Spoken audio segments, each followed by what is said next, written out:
पश्चिम बंगाल येथील कोलकाता येथे एका महिला डॉक्टरवर मध्यरात्री नराधम कर्मचारी अधिकाऱ्यांनी जे कृत्य केलं त्या कृत्याचा निषेध म्हणून संपूर्ण डॉक्टर्स असोसिएशनने भारत बंद पुकारलेला आहे। बुलढाणा जिल्ह्यातील शेगाव येथे सुद्धा डॉक्टरांनी मूक मोर्चा काढत महाराष्ट्राचे आराध्य छत्रपती शिवाजी महाराज यांच्या अश्वरूपी पुतळ्यापासून पोलीस स्टेशन पर्यंत मार्च काढला आणि पोलीस स्टेशनला निवेदन दिले। यावर विदर्भ न्यूजच्या प्रतिनिधीने महिला डॉक्टरांशी चर्चा केली। पाहूया महिला डॉक्टरांचे मत।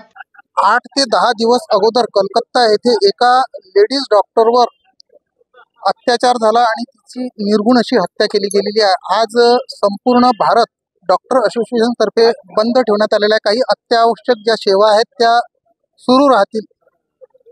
संतनगरी शेगाव मध्ये काही डॉक्टरांनी संपूर्ण डॉक्टरांनी येऊन एक मूक मोर्चा काढलेला आणि पोलीस स्टेशनला निवेदन सुद्धा दिलेलं आहे। आपण त्यांना विचारूया की यावर त्यांचं कसं काय।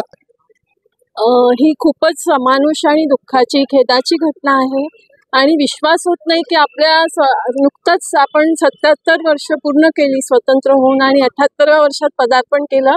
पण मला तर असं वाटतं की जे पूर्वीचे युग होते त्या युगात आपण परत जावं। हे आधुनिकता काही कामाची नाही, जिथे स्त्री सुरक्षित नाही तिला सन्मान नाही।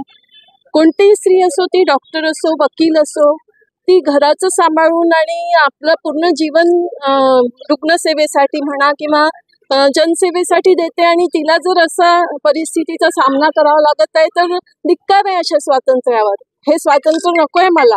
मला पुन्हा सतयुगात जायचं आहे जिथे स्त्रीला सन्मानही होता आणि तिला सुरक्षा पण होती।